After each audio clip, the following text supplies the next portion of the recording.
কামৰূপ জিলাত প্ৰায় 4 কোটি টকাৰ পূৰ্বপুৰুষৰ সম্পত্তি ভুৱা নথিৰে দখল কৰাৰ গুৰুতৰ অভিযোগ। এই অভিযোগ উত্থাপন কৰিছে ছৈয়দা বেনজিৰ বেগমে। বিবাহ সূত্ৰে বৰ্তমান চাংচাৰীৰ বাসিন্দা বেনজিৰে ইতিমধ্যে চক্ৰান্তৰ বিৰুদ্ধে কয়া থানাত এজাহাৰ দাখিল কৰিছে। এজাহাৰত উল্লেখ কৰা মতে বেনজিৰক আজুককা প্ৰয়াত হাবিবুৰ ৰহমানৰ উত্তৰাধিকাৰী বুলি মিছা দাবী কৰি ব্যাপক জালিয়াতিৰে সম্পত্তি আহৰণৰ চেষ্টা কৰিছে লৰমা গৌৰহাটীৰ কেইবাগৰাকীও ব্যক্তিয়ে। তেওঁলোকে ষড়যন্ত্ৰ কৰি ফেব্ৰুৱাৰী 2010 চনৰ পৰা নিজকে প্ৰয়াত হাবিবুৰ ৰহমানৰ প্ৰকৃত উত্তৰাধিকাৰী বুলি মিছাকৈ প্ৰচাৰ কৰি আহিছে। তেওঁলোকে ব্যাপক পৰিমাণৰ জাল নথিপত্ৰ প্ৰস্তুত কৰি চাৰ্কল অফিচ, বেংক, NRC সেৱা কেন্দ্ৰ আৰু আদালততো দাখিল কৰিছে। অভিযোগকাৰী বেনজিৰ মতে এজাহাৰত উল্লেখিত 7জন অভিযুক্ত ব্যক্তি কোনো ধৰণে প্ৰয়াত হাবিবুৰ ৰহমানৰ লগত সম্পৰ্কীয় নহয়। সম্পত্তি দখলৰ উদ্দেশ্যে তেওঁলোকে একেলগে মিলি ব্যাপক জাল নথিপত্ৰ প্ৰস্তুত কৰি প্ৰয়াত হাবিবুৰৰ বংশানুক্ৰমত নিজকে সোমাই ল'ব বিচাৰিছে। সেয়েহে এই সন্দৰ্ভত উচিত তদন্তৰ প্ৰকৃত সত্য উদ্ঘাটন কৰি দোষীক কঠোৰতম শাস্তি বিহিবলৈ প্ৰশাসনক আহ্বান জনাইছে বেনজিৰে।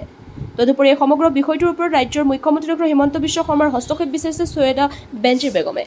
নমস্কাৰ, মোৰ নাম ছৈয়দা বেনজিৰ বেগম।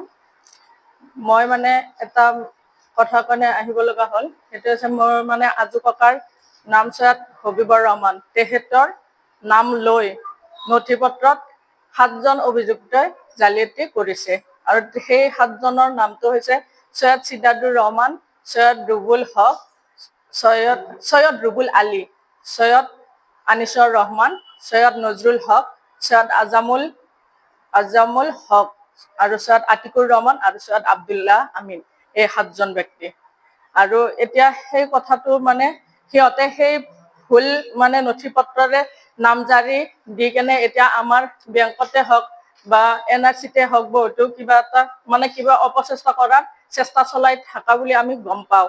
আৰু সেইটো কাৰণে আৰু মুখ্যমন্ত্ৰীক মই মাননীয় মুখ্যমন্ত্ৰী ডাঙৰীয়া আৰু DGP ছাৰৰ হস্তক্ষেপ বিচাৰিছো।